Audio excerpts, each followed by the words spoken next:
Good morning, Golden Corner. How are you? I brought props. We'll get to it in a minute. I'm gonna move it up a little closer. I need stage hands, you know. Here we go. I got two hands. That's right. Thank you. You're on the stage. You got two hands. That's good. Thank you, y'all. Oh man, how y'all doing today?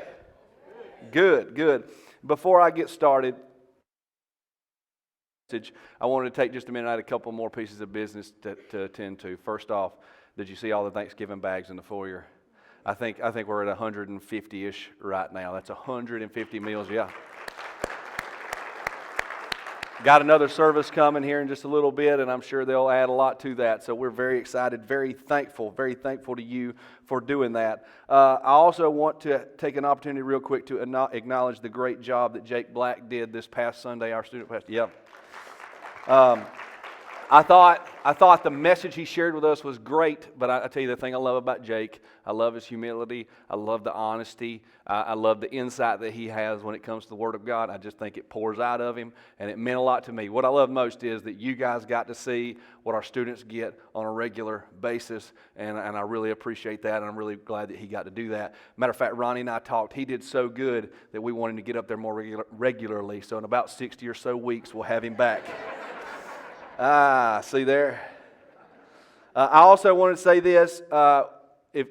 We have another half of student ministry, another guy that does a lot of teaching in student ministry, handles the middle school, Mr. Grayson Williams, and he's going to be teaching on January 1st this year, or this coming year, so want to make sure you get an opportunity to listen to him and hear his heart as well, because I just love listening to him.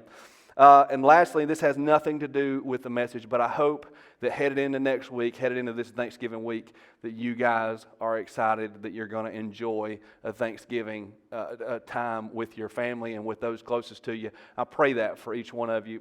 But I wanted to say this. I do have a message in regards to it. Is in the mess that can be the holidays, and the hustle and bustle, the Black Friday shopping. Okay, the overeating, the family time, okay? Remember that the goal of this holiday is to be thankful. It's to express gratitude to the people that you're closest to anybody that you come in contact with. That's literally the reason that we're celebrating. So if you begin to feel overwhelmed, if you begin to feel, church, are y'all listening to me? If at some point you're going to be, during this week, you're going to hear my voice in your mind, and you're going to say, you begin to feel overwhelmed, you're feeling run down, you're like, this is just too much, I'm just not going to make it, this is so bad, I'm getting aggravated. And when you start to head down that road, I want you to do this. I want you to stop whatever it is you're doing.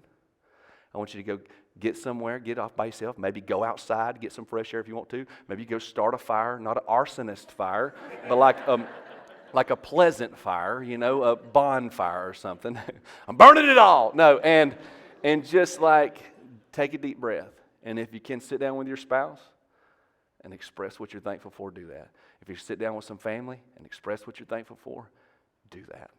If you just want to sit down with your dog and that's what you have, then express that to your dog. Or sit down with your Bible and talk to God about what you're thankful for, because that's what it's all about. You with me? Okay, good. Now, on to today's message. Everybody ready? Say we're ready. Good. When I was a little kid, during the summer, my grandparents, Mammy and Grandpa, is what we call them, Mammy and Grandpa, they would take us on little mini trips to the mountains during the summer.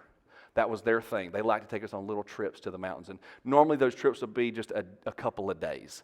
Like we would go to Maggie Valley, we'd go to Pigeon Forge, we'd go to Gatlinburg, or we'd go to, just some, or maybe some little town if that was what they wanted to do. But they would just take my sister and I on these little trips. And I'm sure that the duration of the trip had something to do with the amount of time we were tolerable, But they would take us on these little trips.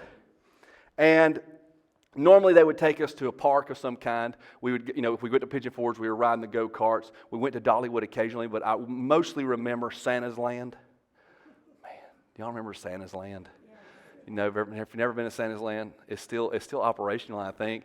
Go make a trip. It's a whole thing, okay? Remember Ghost Town? Oh my gosh, Ghost Town was my favorite because on the streets of Ghost Town, they had this old western city and they would have shootouts. And I remember as a little boy watching this guy and they were having like a fake western shootout and a guy flipped off a roof and landed, like out of sight. It was one of the coolest things I'd ever seen in my life. And I remember these trips, and I want to be honest with you, I loved those trips and I loved being with my mammy and grandpa. But what I remember most sometimes is how slowly they traveled. Because see, when we traveled with my mom and dad, it was like in the car, drive, you can't stop to pee. We're getting wherever it is we're going. You know what I mean? Like we're getting there. With Mammy and Grandpa is a whole different experience. And so I got to thinking about this week, and I remember the drive in that two-door Cutlass Oldsmobile car. And Grandpa, he wasn't afraid to drive fast, but for some reason on these trips, he was like sightseeing. And the stops were often, I remember Grandpa and Mammy pulling over and saying, Timothy, Tabitha, let's go look at this big rock. Scott, I remember that. Look how big that rock is, son. I remember that. I remember them stopping at a little spot where there was a stone water fountain, and you could drink from. Everybody's shaking their heads. So y'all apparently went with Mammy and Grandpa on these trips, and you would drink from a mountain spring, straight out the mountain spring, and you just know that there's bears up anyway. We'd stop. I remember them stopping and like, look, this stone bench is 300 years old. I remember that. I remember that we stopped at every trailer that had a cardboard boiled peanuts sign, but between here and Tennessee, we stopped at every single one of them. I remember sitting creekside in Cherokee eating bologna and mayonnaise sandwiches on sunbeam bread, just begging God that we could get to the fun. I remember that. We would just be sitting at some creek, and eating sandwiches that they had to make, and they would get the whole spread out, and she'd be like, we're going to cut a tomato, and she'd be cutting, and that was life. That was what we were doing. At times, the pace felt torturous. The pauses were numerous, and I know this. I know they had to just get aggravated with me because I would beg them. I had tons of, I was like, man, what time's the park close again? When are we going today or tomorrow? What are the plans? What are we doing? Are we going to get there? And I remember too, I would look at them and I would just be like, what time are we getting to the motel? Because when you went with Mammy and Grandpa, we stayed in a motel, not a hotel. And to this day, I couldn't tell you the difference, but I just know that's what they called it. I desperately wanted to get to the fun, the promise of the parks, the rides, the arcades, anything. And with every hold-up, every fill-up, every sightseeing, and every non-drive-through snack break, it seemed as though we were never going to get there. Life has often felt like that for me. That's what I thought about this week. Life has felt like that for me. As a matter of fact, following God has regularly felt like that to me. Do you agree? Maybe you're here this morning and some of you feel that way as well. Perhaps you feel like God is dragging His feet in your life. Maybe you believe that there's some grand destination that you're meant for, or you feel like God has promised you, He's taking you somewhere, He's got something planned for you. You just know He's taking you to big, great things, yet every time you look up, you're at another roadblock, another pit stop, another pause. Do you feel like in your life that you're being held up on your journey to where God wants you to be? If so, if that's you, I have some advice for you today. Are you interested in some advice? Some just encouraging advice. I can promise you this, it's going to be encouraging today. Are you ready for some advice? Yes. Good. In order to do that, I need to tell you a story. The story today centers around the Apostle Paul. The once enemy of Jesus is now the outspoken, Jesus-sharing, gospel-shouting church planner. Y'all know who I'm talking about, the Apostle Paul, right? In Acts 21, we're told that Paul is on his missionary journey and he arrives in Jerusalem. And he is wanting to, when he arrives in Jerusalem, he's wanting to encourage his Christian brethren. He wants to spread the gospel to the people there. And one of the things that I'm going to have to get through this really quickly, one of the things I want to make sure you understand is that Paul, as he was sharing the gospel, one of the things that was a little bit unique to him was that he was making sure that that gospel was being shared with everybody, and that included the non-Jews. That included the Gentiles, people like most of you and I. Okay, he wanted to make sure that they were included. He was not afraid in his sermons to say that was the fact, that Jesus had died on the cross for everyone. Now, as you can imagine, the Jewish leaders didn't like this, and at the very end of Acts chapter 21, the Jewish religious leaders are attempting to kill Paul in the streets. And I actually talked about this recently, and when they're trying to kill him, Roman guards come, because Rome was in charge of everybody. They were ruling over everybody. Rome came and arrested Paul. Now, they arrested Paul for two reasons. Number one, they were sure that he had done something wrong. And number two, they were just trying to keep him from getting killed in the streets, right? So it's kind of for his own protection. Recently, I talked about this in our mission-minded series, and when you go and you look at the way they arrested him, what was going on, the Romans were very confused about who Paul was and what he had done wrong and why the Jews were so upset with him. And so what follows in the next few chapters in Acts is a parade of high councils, rulers, and leaders trying to prove Paul guilty or trying to assess how in the world they're supposed to punish him, what in the world they're supposed to do with him. And every time Paul is in front of somebody, and every single time they're questioning him, trying to accuse him of something, what does Paul do? Anybody remember? Anybody remember what Paul does? Every time. What does he talk about? He talks about Jesus every time. He shares his story. This is what actually we said in the Mission-Minded series. He shares his story. He shares his and Jesus' story. He said, this is the way I was. Jesus came and he changed me. I was one way and now I am another. That's what Paul did every single time. So they're trying to figure out what to do, and there's councils and rulers and Roman officials, and they're all trying to figure out what to do with him. And so they're holding Paul in a barracks, like as his prison cell. So real quick in your minds, I just want you to go with me. Paul is in his prison cell. He's in this barracks being held by these Romans, and he's unable to travel around Jerusalem. They're not allowing him to teach anymore. They're not allowing him to go be with his Christian brothers and sisters that he wanted to be spending time with, and he wanted to be encouraging, and he wanted to be loving on. He's unable to be with any of those people, and he's just sitting in his room, and I imagine Paul just stewing a little. Like, man, where are we going? What are we doing? I guess I'm just here. I guess I'm just going to be a prisoner for a while. And it says that God appeared to him. Now I want you to read this. Acts chapter 23, verse 11. This is what it says. It says, that night the Lord appeared to Paul and said, be encouraged. I know I'm jumping all over the place, guys. I'm sorry. Acts 23, verse 11. That night the Lord appeared to Paul and said, be encouraged, Paul, just as you have been a witness to me here in Jerusalem. You must preach the good news in Rome as well. Now hang on. What just happened? He's got some good news, didn't he? What did God just tell him? You're going to Rome. What does that mean? It's not over, right? You're not going to die here. I'm not finished with you. I've still got great big plans for you. I still got great big things I want you to do. Now, as you know, Paul had written a letter to Rome, to the church in Rome, and he had encouraged them. And this was very exciting for Paul because Paul was like, yes, I get to go to Rome. And what is in Rome? A bunch of Gentiles.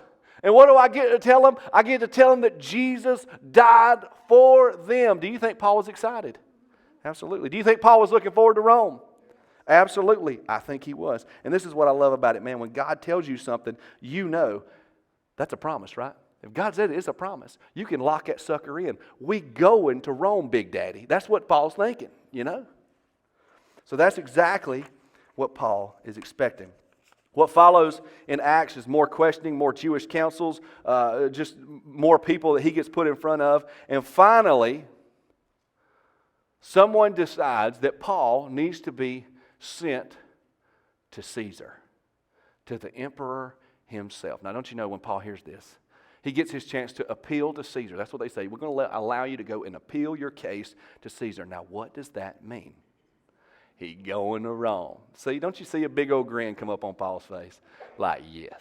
See, I done told you. We're going to Rome, baby. That's where we're headed. He's on his way.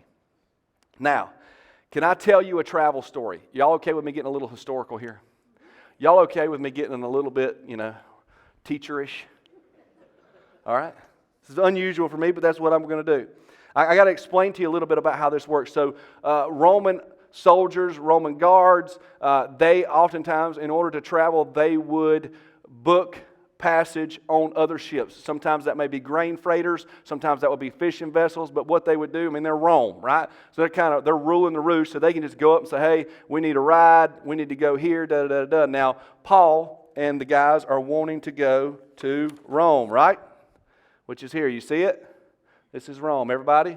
It's all the way over there, okay? Everybody shake your heads yes if you see it. Everybody sees it, okay, good. The Roman officer in charge of transporting Paul was a man named Julius, and Julius hitched a ride on a ship for them, and it was scheduled to make several stops at ports along the coast of the province. Now, I want to show you where Paul and those guys were. They were in Caesarea, which is right about here. Got it? You see my little dot? Y'all are going to be really impressed with my writing skills here. So that's Caesarea. Okay? So they get on the ship and they start their voyage to Rome. Don't you know how excited Paul is? Don't you know how fired up he is? We're going to Rome. God is faithful. We are on our way. And when they get on the ship and they start out to sea, they go just like this and they land here. In Sidon is the name of the city here. This is Sidon. They had a stop to make for their business, for what they do. And apparently they land in Sidon and it takes them a while. Because Paul at some point, this is what we're told now, do you think Paul's dejected? Do you think Paul's frustrated, embarrassed? Is there anything in the Bible about that? No, not really. Matter of fact, they stay there so long that what Paul does is Paul says, you know what I'd like to do? If it's okay with you, Julius, you could send some guards with me. I would just like to go and see some friends that I have here, some Christian brothers and sisters, and I would love to go encourage them. And so that's what he does. He goes and he sees other Christian followers, or other Jesus followers. He spends some time with them, and he encourages them, and they take care of him, and he does all that while they're there in Sidon. Now, how would you feel if you started out on your incredible voyage to Rome, and you went an inch? It would be embarrassing. But that's what they did. All right, so they get back on the ship. They finally get their business done, and it's time to go. And so they start out from Sidon here, going to sail across the Mediterranean Sea. Yeah, this is great here. This wind. Imagine that's wind. Okay? And they run into some wind, and they realize that they're not going to be able, this is what the Bible says, they're not going to be able to travel across the Mediterranean Sea just straight out because the weather's a little rough. And so they decide to go this way, around the island of Cyprus. You see that? And they go all the way through here, and they land at a place here called Myra. Okay? I'm going to write that one down for y'all, just so y'all can see it. There you go. So they land on the place called Myra. Now, when they get here, they're frustrated for some reason. That's what the best that we can tell. They're a little frustrated with the route. They're frustrated with the timing and how long these stops are taking. And so we're told that Julius, he gets another ship. He finds another ship, and it's an Egyptian ship, and they're going to get on here in Myra. And they're going to take them the rest of the way. This ship was bound for Italy, is what we're told. So they're already going over here to Rome. So they get on this ship in Myra, and they leave. And they're going to try to go right here through this little island, and it says that the weather gets so bad. They're trying to go up here to a place called Nidus, which is actually spelled with a C. It's weird. I don't know why they do that. And so they're about to try to land in a place called Nidus down here, but it says the wind is so bad coming from the north that the winter is beginning to settle in, which is when you don't want to be on the Mediterranean, that they cannot port. They literally cannot make the ship go where they need to go in order to stay close to the coast. And so it just pushes them out to sea here. It just pushes them out to sea. They can't go. Now think about this, guys. This is crazy. Are y'all with me? So they get out here and they go, well, Crete's right here. We'll just go and we'll land right here. They get it behind the island and they land right here. And this place is called Fairhaven. Now when they land here, guys, this is a little town. And they get there and they're trying to restock and they're trying to kind of recover from fighting and trying to land in this place that they wanted to. And then they get pushed out to this big island and they're in Fairhaven and they're trying to figure out what to do. And we're told that Paul is beginning to see the writing on the wall. And Paul, he's like, man, winter is coming. Storms are bad. I want you to look with me. Acts 27, verse 10. This is what it says. Men, he said, I believe, listen to this now. This is Paul. I believe there is trouble if we go on. Shipwreck, loss of cargo, and danger to our lives as well. You see it? So what's Paul doing right here? Somebody say it. What's he doing? Warning them. What's he also trying to do? Convince them to stay in Fairhaven. Okay? He's just like, guys, it's bad. What we just went through was pretty tough. Let's just stay in Fairhaven. I think this is a wise choice. But guess what? This is what it says, verse 11. But the officer in charge of the prisoners listened more to the ship's captain and the owner than to Paul. I mean, why would you listen to Paul? It's not like God talks to him.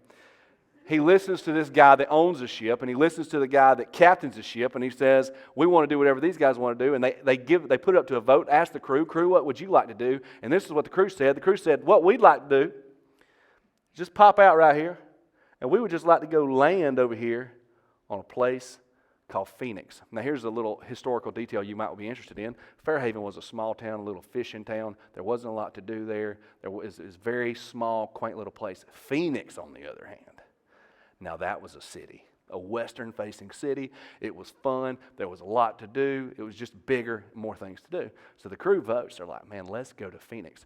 So when they felt like the timing was right, they head out of Fairhaven, and guess what happens?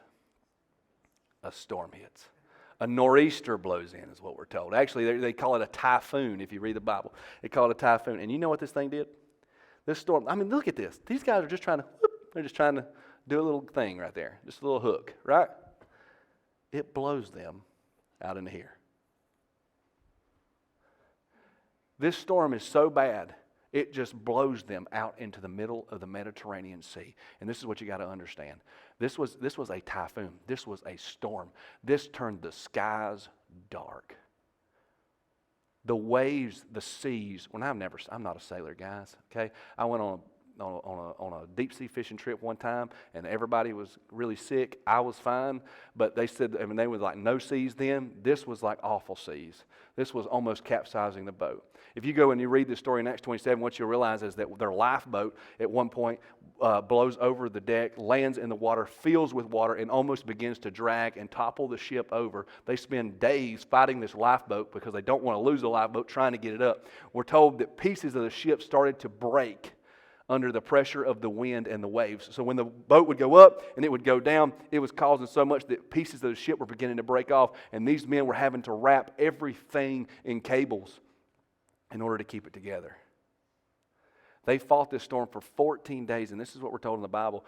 It says that for 14 days they were out there in the sea, and they never saw the sun, and they never saw the stars, which as a sailor, I'm told, is bad business. They were just fighting to try to stay alive. Now these men start to realize 14 days, they feel like they're getting close to land. I don't know what that means. They just felt like even in the storm, I mean, it's still raining, it's still wind, it's still high seas, it's still dark. They begin to realize we think we're getting closer to land, so they began to lower lines in order to tell if they were getting closer to land, and they could see that they were getting shallower and shallower, so they knew they were going. Worrying that this storm was going to push them and destroy their ship, they let out 4 anchors, which I think is incredibly smart. 4 anchors, and they just let those anchors drag to slow them down so that they won't run ashore. Now on the 15th morning, the sun cracks the sky. And when they begin to see, they can see a sandy shore. And when they see that sandy shore, they think, let's make a run for that beach. Right? Isn't that what you would think? Please, God, get me to land. They bring up all 4 anchors. And as they bring up all 4 anchors, they make a run to that beach. And it says that it pushes them up on a coral reef, flips the boat over, begins to destroy the boat. The wind and the rains And the waves continue to pound the boat, and it disintegrates this boat into pieces, and all of the men and all of the guys, Paul and everybody, dive off, they grab debris, and they begin to wash up shore on the island of Malta. Now, one thing I didn't say, and I meant to say, is that while they're out there in the middle of the sea and they're getting beaten to death, they're throwing things overboard. Paul is encouraging the whole time. Matter of fact, one of the verses we have in the Bible says this. It says, "But take courage. None of you will lose your lives, even though the ship will go down. For last night an angel of the Lord, to whom I belong and whom I serve, stood beside me. And he said, 'Don't be afraid, Paul, for you will surely stand trial before Caesar.'" So while all this storm and everything was happening, Paul was still encouraging these guys. He was still taking care of them. That 15th day, they wash up on the island of Malta. And this is what we're told, guys. We're told that when they wash up on the island of Malta, that the people on the island began to see them. And so what they did was they came out to help. So all these people came. Imagine this. Imagine all these guys just washing up on shore. So they run out to help them. And it says that even though it was raining, even though it was cold and everything, they began to gather wood and build fires on the shore to take care of, to doctor these men, to help these men and everything else. And we're actually told in the Bible, guess who was helping them take care of everybody? Paul was. Read this with me. Acts chapter 28, verse 3, this is what it says. "As Paul gathered an armful of sticks and was laying them on the fire, a poisonous snake, driven out by the heat, bit him on the hand." Now, let's pause a second. If you're Paul, what are you doing right about now? Oh, you're wondering. That's very sweet, Leslie. I would be cussing. It's very, very sweet. I just want y'all to know, I'm your pastor, and I am imperfect. But right about this time, the snake emerged and bit my hand. I'm probably at least going to think a cuss word. And I hope y'all don't judge me for that. Okay? But I'm going to be in a bad place. That's what I'm saying. Mentally, I'm going to be in a very bad place. I mean, think about this with me. Come on, guys. Come on. Y'all listen up a little bit. Everybody good? Think about this with me. God tells you you're going to Rome. You are going to Rome. I've got more for you. It's going to be great. This is going to be great. You get on a ship. You're like, yep, going to Rome, baby. And then you go, whoop. Okay. All right. It's fine. A little pit stop. Takes a little time. That's what I'll do. Then you start out in the sea. Realize wind, difficulty, tough. That's fine. We'll just take a little, several day detour around this island. No biggie. Land over here in Myra. They take forever again. Like, okay, swap ships. No problem. Got it. Swap ships. New people, new crew, new everything. Here we go. We try to get to Nidus. Can't make it. Experienced sailors, new crew, somebody, and here we are. We cannot make it. We get blown out to sea, and we land at Fairhaven. Now, I warn everybody. If I'm Paul, this is what I'm thinking. I warn everybody. I say, guys, bad idea. Let's just stay in Fairhaven. Let's just enjoy the winter here. It'll be fine. We'll wait a couple months, hit the road, be in Rome, safe and sound in the spring. Right? Did they listen to me? No, they didn't listen to me. They listened to the captain, they listened to the owner of the ship. So it's fine. We went out to sea. We tried to go just to the other side of the island that we're on, and we get blown out to sea, and for 14 days we fight for our life, lose all of our cargo, lose everything. Finally, get a glimpse of a shore, a sandy shore, a flint of sunshine. Make a run to it. And God, you let the waves and the wind crash land this sucker on a coral reef, destroy our ship, leave us stranded, wash us up on this island. And now I'm going to get out here, and I'm going to help take care of everybody. And I'm going to get bit by a snake in the wintertime, in the rain, as I'm gathering sticks. How y'all feeling? What are you thinking? A viper done come out the sticks and bit me on the hand. Can I be honest with you? Tim McCall, you know what I'm doing? I'm going to say, God, I'm out. I'm going to go lay over here in this ditch. I'm going to see how this plays out. And when you get your act together, when you got it right for me, you holler and I'll come out to ditch. But there better be pillows, and there better be blankets, and there better be something good to eat. All right? That's what I'm saying. That's what I'm doing. Is that what Paul did? No. Y'all know Paul, man. Y'all know Paul. That's what we're told. Paul shook off the snake into the fire, and it was unharmed. Verse 5. It said and it landed in the fire. He took care of it. Everyone was watching Paul as he did that, and it said that they waited around for Paul to swell up and die, but he never did. The snake's venom had no effect on him. None whatsoever. As a matter of fact, in just a few short verses, we read that Paul is praying for. He's praying for someone. They end up taking Paul to someone, and he prays for them, and he heals them from their sickness. And everyone on the island of Malta is so impressed by this, they can't believe what they just saw, him get bit by a snake, then him go heal somebody else, that they begin to bring all of their sick off of the island to Paul, and Paul prays for them, and he heals them one after another, and he shares the gospel and shares Jesus on the island of Malta. As a matter of fact, this is what it says. It says that Paul ministered the whole time he was there, and we're told that he stayed on the island of Malta for 3 months waiting to be able to travel to Rome. Yet here he was, making the most out of it. Can I share my advice with you now? That I believe we learned from Paul. Everybody ready? Everybody with me? Don't ignore the pauses en route to the promise. Don't ignore the pauses en route to the promise.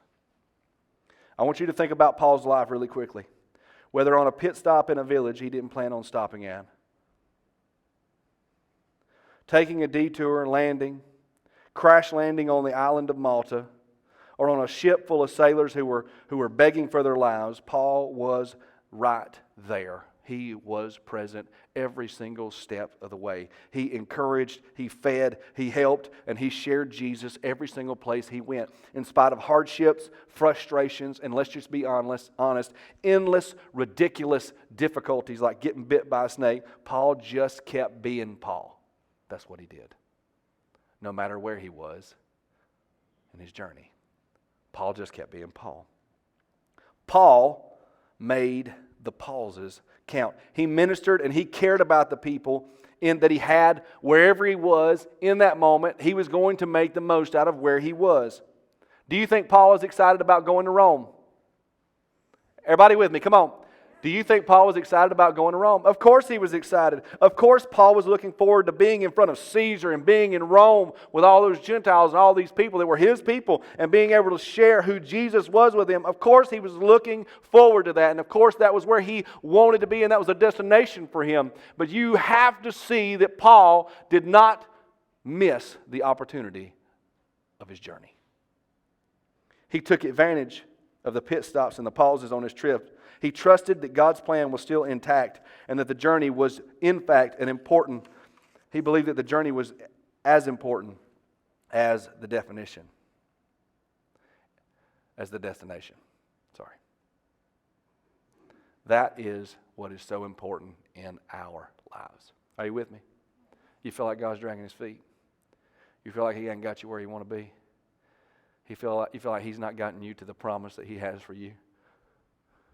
To the great big plan that he has for you right now. This is what I want you to understand. It is so important that you recognize that the journey is just as important as the destination. I heard it said this way recently. It says a person who loves to walk will travel farther than the person who loves the destination. You hear that, Ernie? A person who loves to walk will travel farther than the person who loves the destination. This is what it means. A person who loves the journey will walk farther than a person who just loves the destination. A person who believes everywhere they find themselves is important, they will make more of an impact than someone who is waiting on the place and the time to finally arrive where you can make a difference. Did you hear that? A person who believes that where they are right now in this moment and the people they have in it and the place that God has them, if you believe that that is important, I'm telling you, you will make more of an impact than a person who is just waiting on that time and place where they'll finally be able to make a difference. I'm telling you, you will. If you know God has plans for you and you believe He's taking you somewhere, then I want to encourage you in something. Don't get so hung up on where you want to be that you lose sight of where you are. There is purpose in the place you are in right this minute, and I don't know what that is. And I want to say something to you. I don't know how badly it is you got there. I don't know how awfully it was that you ended up there. I don't know that. I don't know how difficult it was or how much you've had to fight for where it is that you are, but I believe this: God is still taking you to Rome. He's still taking you to Rome. You're still en route, but please don't miss the opportunity of the present where God has you right now. Don't miss it. You say, Tim, how do I make sure I don't. So when I became a musician and I started playing guitar, this was how I played a guitar. All the time. All the time. Like when you first started as a musician, that's just, you get your 3 chords or your 4 chords and you're playing a song and you just play that sucker. And that's how I learned to play music. And when you first start playing music, that's just what you do. It's just full bore all the time. I'm a musician. I'm playing this guitar. That's what I'm doing. But as you begin to mature and as you play with a band and you begin to really dive into music and you begin to listen to music, you discover as a musician or just as a person that what you love about music is actually the dynamics of music. Right? It's the places, what makes music great and what makes great songs great is the fact that sometimes they'll be really big and impressive with everything that's happening. Kind of just, hitting you right here in the chest, and then sometimes they're really low. And it's really intentional. The little notes that you hear. And the instruments, some instruments are playing and some are not. And it's the down parts of the music. Well, and as you grow as a musician, you realize that it takes both. To make a great song and to really create a feeling in music, it takes both. And so you have to learn how to play. You not just bang away on the guitar all the time, but you learn how to do little things. And you realize that in those down parts of the music, learning what your part is and learning how to play and learning these little things, it actually teaches you more about music. I've always called that playing the pauses. Play the pauses, the down parts. Make sure that you're thinking about what you're doing, the decisions that you're making. You're looking more intently for the places where your notes fit, for the things you can be doing, the music you can be making. It's called playing the pauses. So what I want to encourage you to do in your life is this. Maybe you are in a down part. Maybe you are in a pause. Make sure you're playing it. Play the pause. Because this is the truth. If you will spend time with God and you will discover what it is He wants you to do and what it is you're supposed to be doing and how you're supposed to make the most out of this time and this place that He has you in, you will discover that the pauses will matter more to you later. You will discover that the down parts, that's where you really grew. That's where you really learned. That's where you really made a difference. And those down parts are where you really felt alive and felt something. That's the truth. You want to know how I know that? Because when I take my kids to the mountains, I don't tell them about the rides at the parks I rode. I don't tell them about the arcade games I played that one time. I point to a picnic table by a creek. I point at a gas station we broke down at and stayed there for hours. I point at a bear statue we always had to stop and see. I don't know where you are, but God does. Make the most out of it. don't miss the pauses en route to the promise. Play them. Let me pray for you. Father, I'm thankful for this church. I'm thankful for each and every person you have here. And I don't know where they are in their journey. I don't know if they're crash landed somewhere. I don't know if they're in the middle of just waiting on something or somebody to make some move. But this is my prayer. My prayer is that they will continue to be who you've called them to be. Just the way Paul was Paul, I pray Leslie will be Leslie. I pray John Boy will be John Boy. Tony will be Tony. Jamie will be Jamie. The one that you called them to be. And you will help them make the most out of where they are. They will make an impact for you where they are. They will love others right where they are. They will spread truth right where they are. They will represent you in how they treat others and the work that they do and the difference that they make every single day. They'll represent your Son. That is my prayer. I pray that we won't miss the pauses en route to your promises. And that because we make the most out of them, we will come out of it different. And we'll come out of it changed. And we'll come out of it the people that you want us to be. In Jesus' name, everybody says, amen. I love you, church. Pray that you have a great Thanksgiving. And we'll see you next Sunday. Bye-bye.